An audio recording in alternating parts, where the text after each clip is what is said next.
varones. Y los niños que han hecho bar mitzvah, que han hecho una ceremonia que pasan de niño a hombre a partir de los 12 años y están con sus papás. Y las mamás y las niñas, ¿dónde están? Aparte, o en el balcón arriba, detrás de una pared, detrás de unas cortinas. Hoy en el culto lo pueden ver, pero no pueden estar juntos, hombres y mujeres. Aunque fueran marido y mujer, no pueden estar juntos. Ellas pueden ver al que predica, ellas pueden ver hacia afuera, pero los que están hacia afuera no las pueden ver a ellas, porque están como detrás de unas cortinas, ¿verdad? Detrás de unas celosías y no las pueden ver. Pero dice la Biblia que un día el Señor Jesucristo llegó a una sinagoga y dice que en medio del mensaje se para, lo interrumpe porque dice que vio a una mujer encorvada desde hacía 18 años. Repito, de adentro hacia afuera se podía ver, pero del púlpito, de la plataforma, allá nadie podía ver a las mujeres. Pero él la vio, porque lo que el hombre no ve, Dios lo sabe y lo conoce perfectamente. Y da igual dónde te escondas, da igual dónde vivas, da igual dónde estés, el Señor sabe dónde estás y cómo estás. Hizo algo que rompió todas las estructuras religiosas de cualquier sinagoga del mundo. Le dice a la mujer, ven, ven, y la pone delante de todos los hombres. Y seguramente habrán dicho, ¿qué está haciendo este hombre? Esto es un pecado, esto es una falta de respeto, esto es una falta de reverencia. ¿Qué está haciendo este hombre? Poner en medio de nosotros a una mujer. Y dice la Biblia que esta mujer no se podía enderezar. Estaba totalmente curvada su columna vertebral. Y dice que llevaba en esa condición lamentable 18 años de su vida. No se perdió un culto, no se perdió una reunión en 18 años, pero siempre estaba igual o peor. Y esa historia solamente está en el Evangelio de Lucas. Marcos no habló de ella, ni Mateo, ni Juan, pero Lucas sí. Y Lucas dice la Biblia que era médico. Y Lucas la observó, a Lucas le contaron los síntomas que tenía y él llegó a la conclusión de que de ninguna manera esta mujer nunca se iba a enderezar. Ahora, el problema aparentemente era un problema físico, pero sin embargo la Escritura dice que tenía espíritu de enfermedad y por eso no se podía enderezar. Fíjese la preposición, las preposiciones son muy importantes, hermano, muy importantes. Como cuando el Señor le dijo a Moisés, desde hasta será tu territorio, pero no te salgas de ahí porque no te voy a dar nada, pero desde aquí hasta allí todo será tuyo. Las preposiciones en la Biblia son tremendamente importantes. Y por eso dice la Biblia que de ninguna manera se podía enderezar, porque era una persona que estaba que tenía espíritu de, no dice un espíritu, sino espíritu de. ¿Y cuál es la diferencia entre tener un espíritu o tener espíritu de enfermedad? Bueno, tener un espíritu significa tener un demonio, ¿sí o no? Tener un espíritu significa tener una presencia demoníaca en tu cuerpo y entonces cuando una persona tiene eso, las evidencias son muy distintas, amigo. No es lo mismo tratar con un esquizofrénico, no es lo mismo tratar con una persona, digamos, poseída, que con una persona, por ejemplo, que le dan ataques epilépticos, aunque a veces a endemoniados le pasan esas cosas, pero la sintomatología, la patología de la persona es completamente diferente. Y es una lástima cuando a un endemoniado se lo trata como a un loco, o a un loco se lo trata como un endemoniado, que es muchas veces lo que pasa en las congregaciones. No, él está endemoniado, no está endemoniado, tiene un problema psicológico, problema mental. Por eso hay que orar mucho y pedir sabiduría y discernimiento al Señor para saber ayudar a cada persona según su verdadera necesidad y no lo que a mí me parece que tiene. Porque le puede hacer muchísimo daño a una persona, ¿verdad? Ella tenía espíritu de enfermedad, una tendencia a la enfermedad, una tendencia a ese tipo de problemas que se manifestaban evidentemente de una forma física. Es como personas que tienen tendencia al desánimo, tendencia a la depresión, una tendencia, ¿verdad?, a la crítica, una tendencia al desánimo. Cada uno de nosotros tenemos áreas de debilidad dentro de nosotros, ¿sí o no? Claro que sí, unos más y unos menos, unas más evidentes que otras, pero todos tenemos tendencia, ¿verdad? Hay gente que tiene tendencia a hablar más de la cuenta, ¿sí o no? Bueno, aquí no en Guatemala porque ustedes están en un nivel espiritual diferente al nuestro, ¿no? Pero hay gente que tiene una tendencia a... Me dijo una hermana, dice, hermano, ¿usted cree que yo tengo don de lenguas? Y la miré así de arriba abajo y le digo, no sé si lo suyo es don de lengua, pero tiene una lengua que parece un don, hermana. ¿Sabe? Así que esta mujer tenía espíritu de enfermedad. Jesús, cuando oró por ella, no se manifestó como el endemoniado gadareno, revolcándose, pateando, con espumarajos, con actos de violencia, sino que ella no se movió, no le pasó nada, no hizo nada dramático, no hizo un show, no hizo un espectáculo, sino que el Señor dice que puso las manos sobre ella, cosa que nunca hizo con ningún endemoniado, y le dijo, mujer, eres libre de tu enfermedad. Y entonces dice que ella inmediatamente se endereza. Y claro, el principal de la sinagoga, ante semejante milagro, tenía que haber dicho, gloria a Dios, qué bendición que a esta hermana, que la hemos tenido 18 años en la congregación, por fin puede enderezar su vida y hacer una vida normal. ¿No hubiera sido lo más lógico esa reacción? Pues no fue esa la reacción. No le gustó nada, no le gustó nada lo que estaba sucediendo allí. Y entonces se levanta y dice, 6 días hay en que se debe trabajar. En estos vengan, pero no en día de reposo. Vamos a ver, para entender esta palabra, hay que saber que durante la semana la sinagoga está cerrada prácticamente. El culto principal, para que me entiendan, es en el 7º día, en el día de Shabbat, el único día de la semana que según la Biblia tiene un nombre. Los nombres de la semana en la Biblia no son lunes, que es el culto a la luna, el martes al Marte, el miércoles a Mercurio, el jueves a Júpiter, el viernes a Venus, el sábado a Saturno y el Sunday o domingo al Sol. En la Biblia los nombres de la semana no tienen nombres, tienen números, día primero, día segundo, día tercero, día cuarto, día quinto, día sexto, Shabbat. El único día que tiene nombre es el 7º, porque el domingo es el primer día de la semana.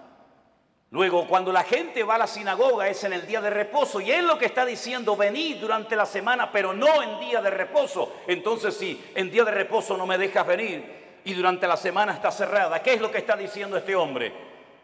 No me vengan a molestar ni a cambiar mis estructuras religiosas en la iglesia o en la sinagoga, porque no lo voy a permitir. Ante semejante explicación, el Señor Jesucristo se levanta y le dice en el culto, en la reunión, hipócrita. Oye, qué culto tan interesante fue ese, ¿eh?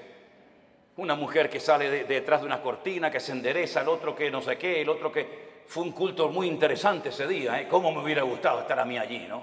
Cuando el Señor se le queda mirando a este y le dice hipócrita, yo le hubiera dicho, dale, Señor, dale más.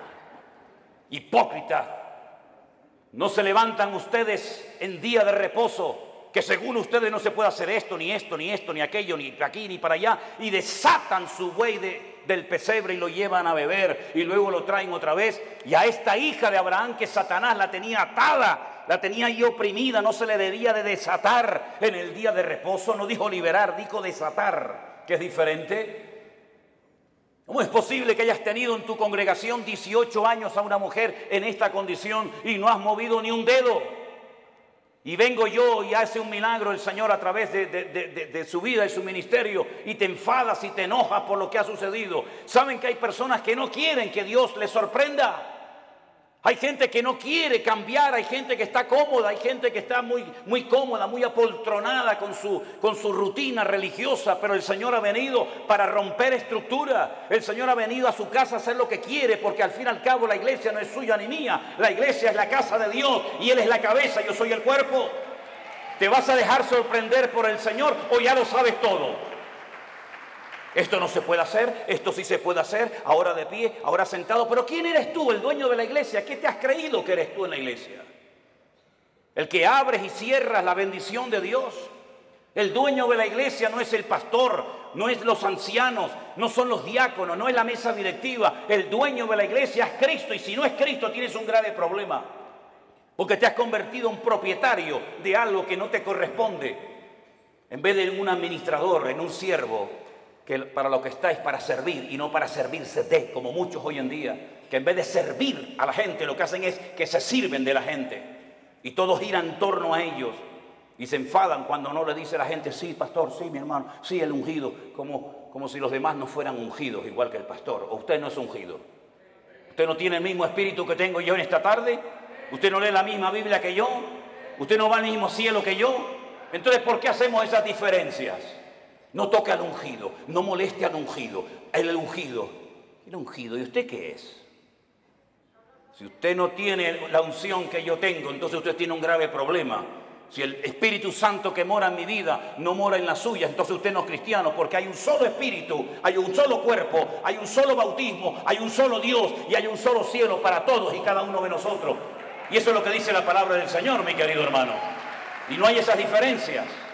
Una cosa es el respeto y otra cosa es el servilismo. Hay gente que en vez de ser siervos son como esclavos del hombre, esclavos de la doctrina, esclavos de la denominación, esclavos del ministerio. No, usted no tiene que ser esclavo de nadie, usted tiene que ser siervo de Jesucristo. Ahora dice la palabra de Dios que esta mujer se enderezó, cosa que no podía hacer antes, porque la presencia del Señor llegó a ese lugar. Y donde está el Señor tienen que haber cambios. Lo que no puede ser es que una vida, una familia, una iglesia llamada cristiana estén siempre igual. ¿Qué es lo que hace mucha gente cuando se les predica claramente la palabra y se sienten incómodos? Bueno, lo fácil es cambiarse de iglesia, ¿sí o no? Me voy de esta iglesia porque aquí no hay amor, me voy de esta iglesia porque no cuentan conmigo, me voy de esta iglesia porque el pastor no me ama, me voy y se van a otra y después te enteras que ya no están en esa, están en otra y en otra y en otra. Es que muchas veces el problema lo queremos resolver cambiando de lugar en vez de permitiéndole al Señor que nos cambie el corazón y nos cambie nuestro carácter y nos cambie nuestra vida. Y muchas veces creemos que ya hemos llegado a un cierto nivel espiritual en el que ya no necesitamos cambios. Y la pregunta es, ¿cuántos de los que están aquí presentes quieren cambiar y quieren honrar y quieren glorificar al Señor? Levante su mano. Pues entonces, como Dios lo va a hacer a través de pruebas. Hoy se habló aquí de pruebas. ¿Saben? Dios no tiene que pedirle permiso a usted ni a mí para probarnos. Para nada. Y las pruebas por las que pasaremos a lo largo de nuestra vida, que pasaremos sí o sí, son proporcionales a nuestro nivel de fe y de madurez. Lo cual quiere decir que Dios nunca jamás va a mandar una prueba a usted por equivocación, por error.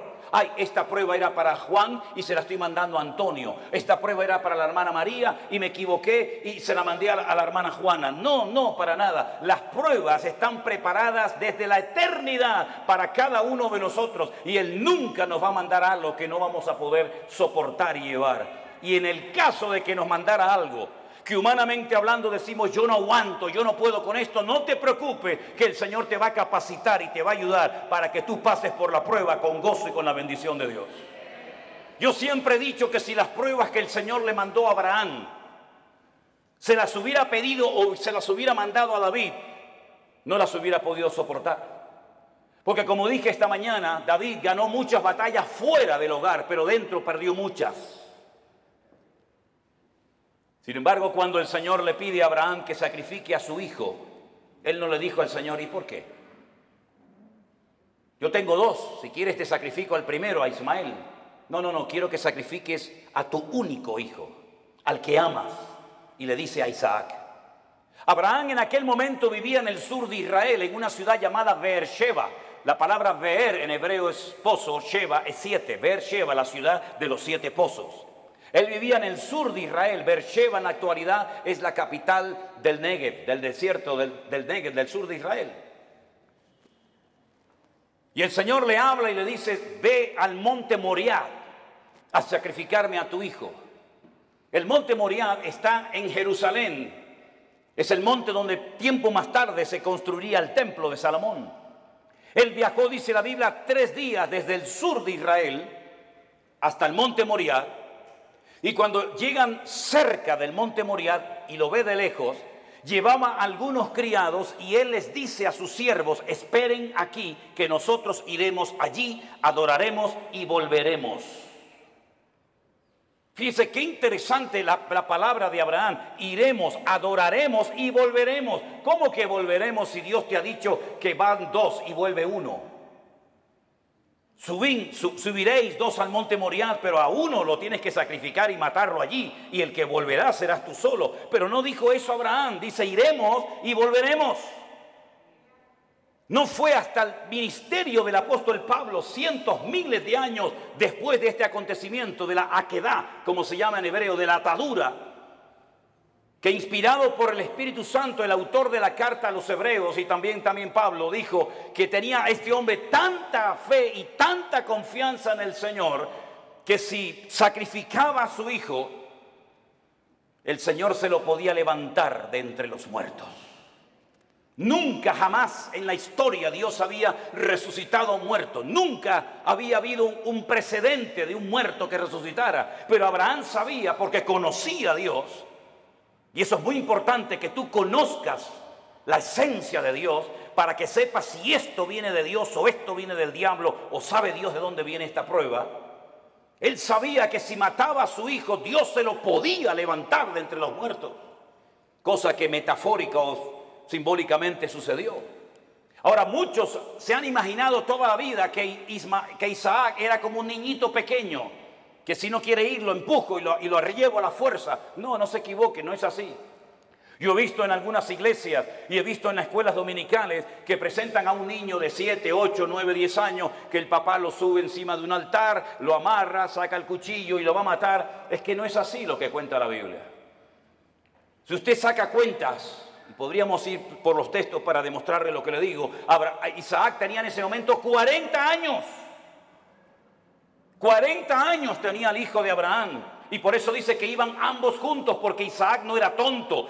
Isaac sabía perfectamente que un sacrificio necesita de una víctima, de un animal, cordero, cabra, oveja, buey o lo que sea. Y por eso él le dice al padre: Padre, veo que llevas el fuego, porque no era la primera vez que subía a un monte a sacrificar algo, a hacer un holocausto. Veo que llevas la leña, veo que llevas todo, pero falta lo principal, falta la víctima, falta el animal. Y el padre le dice: el Señor proveerá, hijo. El Señor proveerá. ¿Tú sabes que el Señor proveerá lo que necesitas? ¿Lo sabes? Abraham sabía que Dios iba a proveer lo que fuera, pero lo iba a proveer. Los dos caminaron lentamente hacia el monte Moriah. Isaac se somete a la voluntad del padre, porque entiende que la víctima en ese caso, en ese día, va a ser él. Se deja amarrar, se pone encima del holocausto, porque la palabra que aparece en el texto original en hebreo no es que lo matara, sino que lo matara y lo quemara. Lo matara y lo quemara. Imagínate la prueba tremenda. E Isaac se somete y está dispuesto a ser una víctima inocente, porque el Dios de su padre le ha dicho que así se tienen que hacer las cosas. Ahora, Abraham venía de una tierra donde sacrificar a hijos, sacrificar a niños, sacrificar a vírgenes, sacrificar a personas era lo más normal del mundo. Pero él sabía que el Dios de su padre no era un Dios que pedía víctimas inocentes de seres humanos. Pero aunque no entendía nada, se sujeta al plan y a la voluntad de Dios. Hermanos, nosotros no hemos sido llamados para entender todo lo que Dios nos va a pedir y todo lo que Dios va a hacer en nuestra vida. Gracias a Dios no tenemos esa obligación de entender las cosas, pero sí tenemos la obligación y el deber de obedecer a Dios, aunque no entienda la voluntad y la voz de Dios para mi vida. Isaac no dijo: ¿y por qué yo? ¿Y por qué no Ismael? ¿Y por qué esto? ¿Y por qué aquello? Sino se sujetó. Silencio absoluto. ¿Oyen ustedes a Isaac hablando con su padre? ¿Oyen ustedes a Isaac quejándose contra Dios? En absoluto. Porque Isaac en ese momento, aunque él no era consciente, es un tipo de Cristo, sometiéndose a la voluntad del Padre eterno, entregando su vida por todos y cada uno de nosotros. Y en el momento en el que Abraham va a sacrificar a su hijo, dice que se oyó una voz del cielo diciendo: alto, Abraham, no lo hagas. La prueba no se produjo porque Dios quería comprobar la obediencia de Abraham. Es que Dios no te prueba a ti, mi hermano, ni a ti, mi hermana, para saber cómo vas a reaccionar. Es que Dios no necesita probarte para saber cómo eres. Es que Dios no necesita pasarte por una prueba económica, física, espiritual o de la índole que sea para comprobar si eres obediente o eres un rebelde, si eres una persona espiritual o eres un cabezón. Dios no necesita probarte para sacar conclusiones. Ya Dios te conoce desde el vientre de tu madre. Las pruebas son para que tú descubras cómo eres tú realmente delante de Dios. Es un test, es un examen, es una prueba que Dios te pasa a ti para que sepas si verdaderamente amas a Dios o no lo amas. Para que te des cuenta si eres tan obediente como dices o aparentas ser. Las pruebas no son para demostrarle a Dios nada, son para demostrarte a ti mismo el tipo de creyente que tú eres. No el que te gustaría ser, sino el que realmente eres en ese momento. Y en esa prueba sale tu verdadero yo. Sale lo mejor de ti o puede salir lo peor de ti. Es en la prueba donde se ve realmente si se puede contar contigo. Todo eres bla, bla, bla, bla, bla, planes, proyectos, ideas, pero a la hora de verdad no vales para nada. Es en la prueba donde se demuestra si tú verdaderamente tienes paciencia y tienes temor de Dios y respetas al Señor y estás dispuesto a sacrificarte. Las pruebas, repito, no son para demostrarle a Dios nada. Las pruebas son para que tú te des cuenta el tipo de madurez, tus debilidades, tus carencias o tus puntos fuertes. Y es interesante notar que no fue necesario que Abraham sacrificara a Isaac, porque quedó bien claro para todo el mundo allí presente y para las futuras generaciones que Abraham era un hombre que amaba a Dios. Fíjense qué interesante que Abraham nunca leyó la Biblia. Abraham nunca leyó los Proverbios. Abraham nunca supo nada del Apocalipsis. Abraham nunca tuvo un pastor. Abraham nunca habló en lenguas. Abraham nunca, jamás asistió a ninguna congregación. Pero entonces, ¿cómo tenía tanto conocimiento de Dios sin pastor, sin iglesia, sin escuela bíblica, sin iglesia virtual, sin nada? ¿Cómo llegó a conocer tanto ese hombre a Dios? Porque Abraham se terminó dando a conocer como el amigo de Dios. ¿Y por qué fue amigo de Dios? Porque Jesús tiempo más tarde dijo: ¿queréis ser mis amigos? Pues haced todo lo que yo os mando. Esos son los amigos verdaderos de Dios. Aquellos hombres y mujeres que, aunque no entienden lo que está pasando, ni cuánto va a durar la prueba, son capaces de someterse a la voluntad de Dios sin entenderlo todo, pero que conocen a Dios por la comunión y por la relación que tienen con Él. ¿Cuántos dicen amén? Lo mismo le pasó a José. José nunca fue a ninguna iglesia. José nunca tuvo un pastor que le instruyera, que le ayudara, que le aconsejara. José nunca leyó la Biblia, pero cuando llegó el momento de la prueba más grande de su vida, él salió corriendo porque él dice: ¿cómo voy yo a pecar contra mi Dios haciendo semejante cosa? ¿Cómo él sabía si no estaban los 10 mandamientos escritos? No estaba ni una palabra, ni una coma, ni una tilde de la Biblia escrita. ¿Cómo él sabía que eso no le agradaba a su Dios? Porque el que conoce a Dios sabe lo que a Dios le agrada y lo que Dios abomina. ¿Por qué hay tanta gente en las iglesias hoy en día que están todo el santo día pidiendo confirmación? ¿Me puede el Señor confirmar si estoy llamado o no? ¿Me puede el Señor confirmar si tengo que ir allí o no? ¿Qué confirmación necesitas tú, mi hijo? Lea la Biblia, métase en la comunión con el Señor y no va a necesitar que nadie le ponga la mano encima para que le diga lo que usted tiene que hacer. Esa dependencia enfermiza de la oveja, del pastor, como si el pastor fuera su papá, como si el pastor le tiene que decir: vaya al baño ahora. No, ahora no vaya al baño, vaya para allá. No, eso no es así. Hay que ya crecer, hay que madurar, hay que aprender a ser autodidactas, porque llegará el momento que no existirá iglesia virtual, que no nos dejarán predicar en YouTube, que no nos dejarán predicar en Facebook. Llegará un momento que nos arrancarán las Biblias, llegará un momento que nos perseguirán, y en ese momento todo lo que han aprendido, si es que han aprendido algo, es lo que te va a mantener firme contra los ataques que vendrán en el futuro, mi querido hermano. No dependa de mí, por el amor de Dios, no dependa de la iglesia. Dependa del Dios Todopoderoso, aleluya. Y si no lo aprende, dudo que aguantes la prueba. Porque la prueba solamente la aguantan los que aman a Dios. Yo he descubierto eso, hermanos. Las pruebas no las sacan con buena nota, con buena calificación los que han aprendido a cantar muy bien.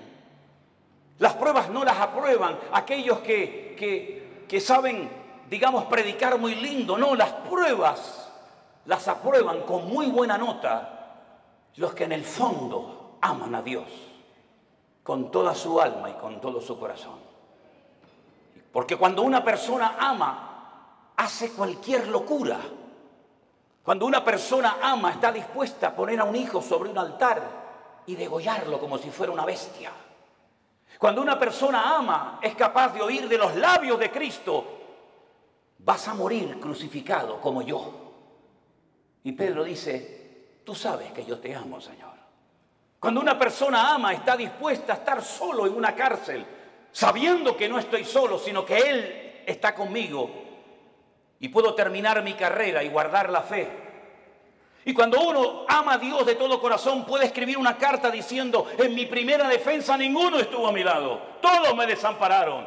Pero no lo habla desde la amargura, no lo habla desde el rencor o el resentimiento, sino que dice: no se preocupen, hermano, Demas me abandonó, Alejandro me causó muchos males, el otro se fue por aquí, el otro se fue por allá, me sacaron de la celda, me llevaron al juicio, nadie estuvo a mi lado, pero el Señor estuvo a mi lado y me dio fuerzas, aleluya, y me guardó de la boca del león. En el peor momento de su vida, cuando todos, Timoteo, Tito, Priscila, Aquila, Silas, el otro tenían que estar con Pablo, ni uno apareció. Pero el Señor estuvo a mi lado y me libró de la boca del león y me seguirá librando.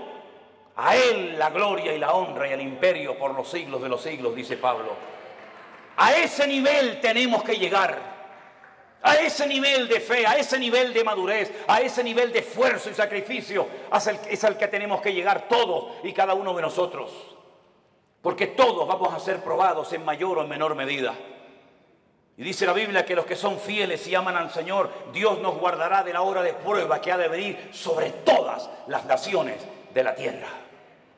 Hace años atrás la gente de Europa venía a América, cuando el continente europeo quedó totalmente arrasado por la Segunda Guerra Mundial. Alemania quedó destrozada completamente, Italia quedó destrozada, toda Europa plagada de muertos. Edificios derrumbados, familias destruidas, 6 millones de judíos asesinados en los campos de exterminio nazi. No había esperanza, no había trabajo, no había comida, no había nada. La gente cogía barcos y se iban a Argentina, se iban a Cuba, se iban a Venezuela, como mis antepasados se fueron en barcos de vela a Cuba, Argentina, a Venezuela, porque eran países que ofrecían una esperanza a millones de personas que lo habían perdido todo: padre, madre, salud, casa, de todo. Pero ya eso pasó a la historia, mis queridos hermanos. Y más ahora que hemos conocido y hemos descubierto la perla de gran precio, que es nuestro Señor Jesucristo. Yo no necesito ir a los Estados Unidos para ser bendecido. Yo no necesito irme a países árabes o a Dubái, porque allá hay mucho trabajo. ¿Es que acaso el Dios de Guatemala o el Dios de Nicaragua o el Dios de Haití o el Dios de Cuba o el Dios de Japón es más pequeñito que el Dios de allá? ¿No ha dicho el Señor: yo estaré contigo todos los días hasta el fin del mundo? ¿No nos ha demostrado el Señor que Él es el dueño de la plata y del oro? Que no es mi esfuerzo personal, sino es la misericordia y la grandeza de Dios lo que a mí me permite hoy comer, vivir, respirar y tener victoria en mi vida. Permítame decirles que este muchacho que estuvo a punto de ser sacrificado, imitando o intentando imitar el ejemplo de su padre, cuando hubo miseria y los animales no tenían pasto para comer y faltaba el agua en los pozos, él sintió en su corazón hacer lo mismo que hizo su padre, que ir a Egipto. Oye, cada vez que había hambre y miseria en Canaán, siempre había de todo en Egipto. Nunca faltaba el agua, nunca faltaba el pasto, siempre en Egipto había de todo. Y el Señor le dice a Isaac: no vayas a Egipto. Pero Señor, mi padre fue a Egipto. Claro, claro que tu padre fue a Egipto. Y a Egipto se le metió en su casa. ¿O no te acuerdas de tu hermanito Ismael, de quién nació. Y no te acuerdas de doña Agar, no te acuerdas que se fue de Egipto, pero Egipto se le metió en la casa. Tú no tienes que ir a Egipto para nada, tú te quedas aquí. Pero Señor, yo vivo en Beersheba, yo vivo en un desierto, no hay agua, no hay nada. Y el Señor le dice, siembra, siembra. ¿Pero dónde? Siembra ahí en la arena, siembra en la arena. Y después, ¿cómo riego la semilla? Escarba, busca, y empezó a escarbar, ¡pum!, le salió agua. Y vinieron los enemigos y dijeron, hay que taparle el pozo. Y le taparon el pozo. ¿Y ahora qué hago? ¿Me voy a Egipto? No, vete más allá, siembra más allá y busca agua. Y encontraba agua en todos los lados. El agua estaba debajo, solamente había que buscarla. Y dice que ese año sembró y cosechó a 100 por 1 en el desierto sin agua. Y al final vinieron los enemigos, los que le echaban tierra y piedras a sus pozos, a hacer un pacto con él, a pedirle perdón y a decir, se nota que Dios está contigo. Eso es lo que el mundo necesita ver en nosotros los cristianos. Que nuestra dependencia no está del dólar, nuestra dependencia no está de los países del norte. Nosotros dependemos del Rey de Reyes y Señor de los señores. Y el Señor está contigo como poderoso gigante. ¡Alabado sea Dios! ¡Aleluya! ¿No dice el Señor que yo soy el Dios de la plata y del oro? Qué fácil es decirlo, ¿no? ¿Sí? Nosotros hemos vivido por fe 40 años de nuestra vida. Y hemos enseñado a nuestras hijas a vivir por fe. Y hemos vivido desde el minuto 1 que nos casamos y desde el minuto 1 que salí de la escuela bíblica he vivido por fe. No he dependido de nada ni de nadie, sino solamente del Señor. Ha habido momentos de abundancia, ha habido momentos de escasez, pero el Señor nunca nos ha fallado, jamás, jamás. Hemos dormido en grandes hoteles, hemos dormido en carreteras, hemos dormido en selvas, hemos dormido en gasolineras, hemos dormido en la calle, hemos dormido en casas abandonadas, hemos dormido en montones de lugares, pero no da igual, porque lo importante no es lo que uno tiene, lo importante es lo que uno es en Cristo Jesús. Y ese nivel de fe es la que necesitamos hoy en día, los cristianos del siglo XXI. Yo decía esta mañana, y se lo recuerdo, que a veces el mundo se ha metido de tal manera en nuestras vidas que parece que si no tenemos el último zapato, la última camisa, el último teléfono, la última computadora, como que nos entra la depresión. Y yo pregunto, ¿qué tenía Pablo? ¿Qué tenía Pedro? ¿Qué tenía Santiago? ¿Qué tenían nuestros hermanos en la Segunda Guerra Mundial? No tenían nada, pero cuanto menos tienes es cuanto más el Señor está contigo. Y esa es la vida que el Señor quiere que vivamos. Por eso yo siempre he predicado y lo digo. Hermanos, la Biblia que predicamos es la misma. El Espíritu Santo es la misma. El Salvador es el mismo. El poder de Dios es el mismo. Pero la iglesia no es la misma. No, la iglesia no es la misma. He conocido cristianos en Estados Unidos, mejor dicho, pastores, que me dicen, ¿saben lo primero que me pregunta una persona cuando viene a nuestra iglesia pensando en la posibilidad de hacerse miembro de la iglesia? Digo, no. Dice, ¿tienen buenos aparcamientos, buenos estacionamientos para los carros aquí? Sí. ¿Tienen aire acondicionado las clases de los niños? Sí. ¿Las butacas de la iglesia son de madera o son así mulliditas? Y cuando pasan la lista y tienen todo lo que sus necesidades demandan, ¿se hacen o no miembros de esa iglesia? Yo te mandaría un tiempo a África, a Corea del Norte, a Irán, a Pakistán, y a lugares donde los hermanos a escondidas de noche tienen que ir con un pico y una pala a romper bloques de hielo así de gordo y bautizarse en lagos helados para que no los maten las personas que están a su alrededor. Te mandaría a lugares donde solamente hay una Biblia para toda la iglesia y los hermanos se la pasan de unos a otros durante varios días y la copian a mano. Y yo tengo Corintios, yo tengo Efesios, yo tengo Gálatas, yo tengo Romanos, yo tengo los Proverbios, porque hay una sola Biblia para toda la iglesia. Cuando estábamos en Kenia y nos enfermábamos y lo primero que pensamos era en ir al médico, los de allí nos decían, no, no hace falta. ¿Cómo que no? Dice, no, vamos a orar, vamos a orar.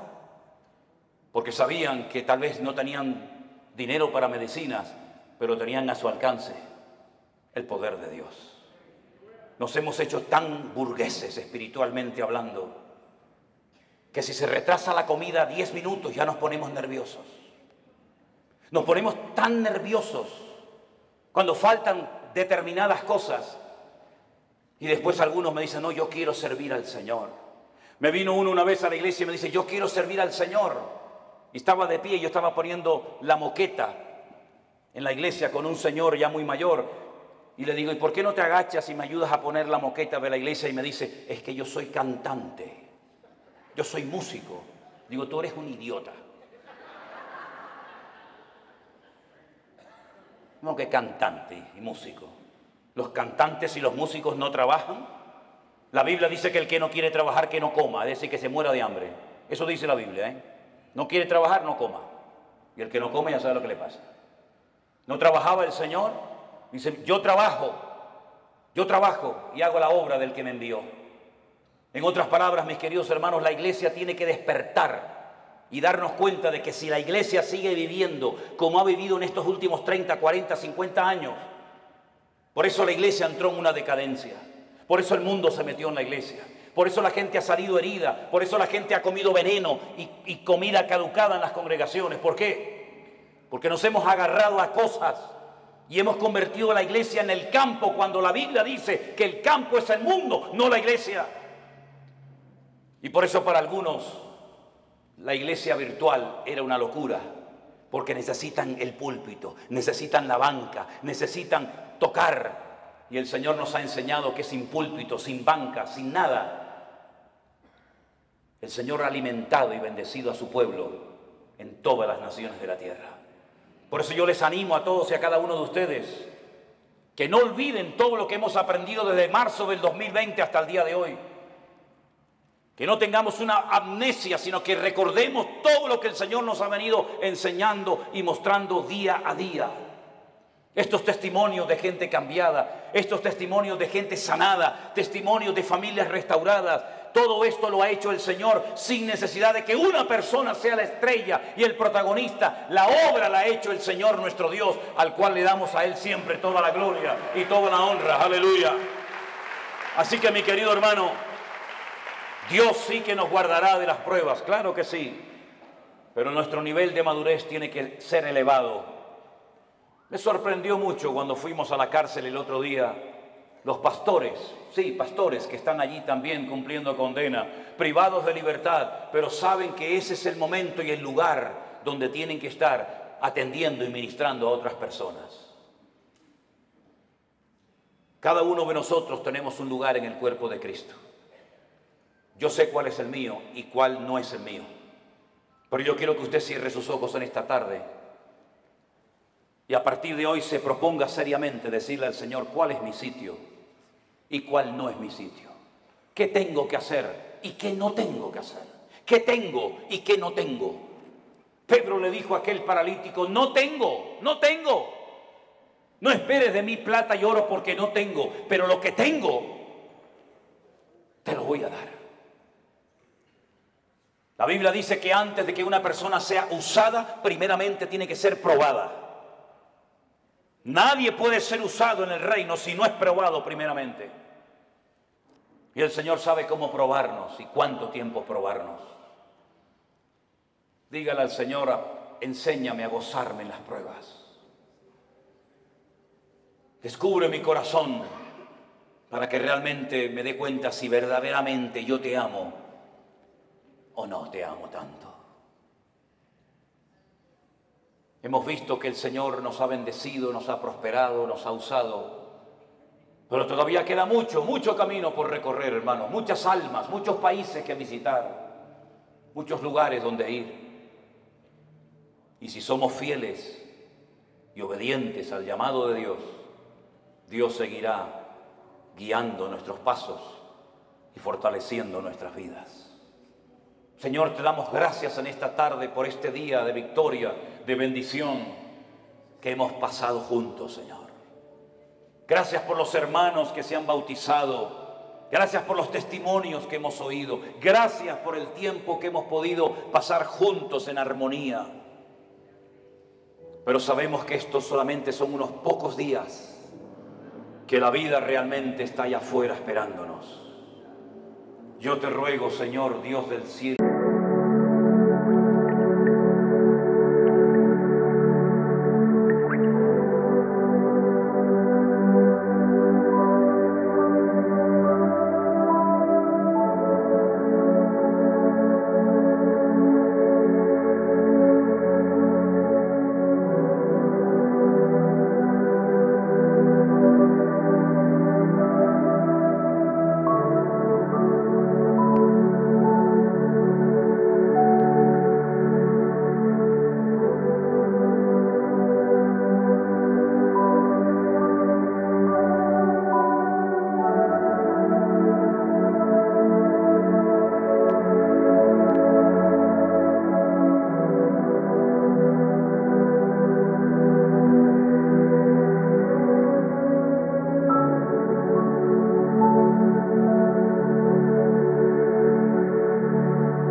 sunshine light, colors so bright, feeling right. Hop in my shoes, run into the day, sparkles in the air, come and play. Laughing and dancing, around we go, hearts are like fireflies aglow. Singing our song under the blue sky, holding hands high, you and I. This is my happy dream, like a sweet melody. We're flying so free. This is my happy dream, forever you and me, singing it in harmony. Smiles all around, everywhere we see. Jump in the puddle, joy is our key. Rainbow above, colors so bright, we shine in the day and into the night. Friends on my side, can't stop this fun, sharing our secrets till the day is done. Sunsets and starry nights we chase, living our lives in this bright place. In this wonder world we made, every moment never fades, holding tight to our